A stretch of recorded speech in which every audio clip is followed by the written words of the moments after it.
ایام حیض میں قرآن پاک کا ترجمہ پڑھنے کا حکم۔ سوال: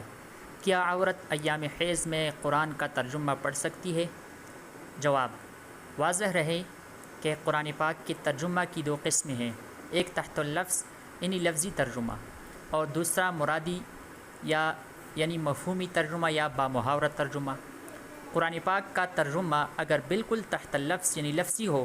تو فقہاء کرام کی عبارات سے معلوم ہوتا ہے کہ قرآن پاک کے لفظی ترجمہ کی وہی آداب ہیں جو عربی الفاظ کے ہیں،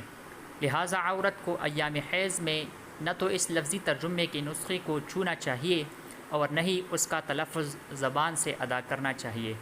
البتہ تلفظ کیے بغیر صرف مطالعہ کرنے کی گنجائش ہے۔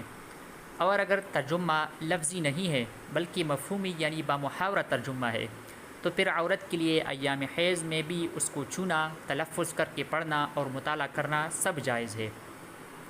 لیکن چونکہ قرآن پاک کا ترجمہ قرآن پاک کے نسخے یعنی مصحف کے ساتھ ہی ہوتا ہے،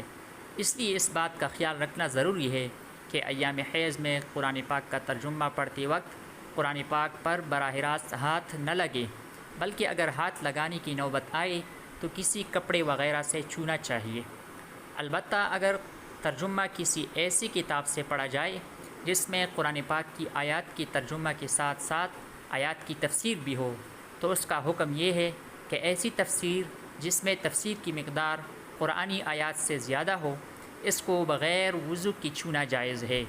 بشرطیہ کہ جس جگہ قرآنی آیات لکھی ہوں اس پر ہاتھ نہ لگے۔ البتہ بلا عذر اس طرح کی تفسیر کو بھی چھونا پسندیدہ اور بہتر نہیں، اور ایسی تفسیر جس میں تفسیر کی مقدار قرآنی آیات کے برابر یا اس سے کم ہو، اسے بغیر وضو کی چھونا مکروہ ہے۔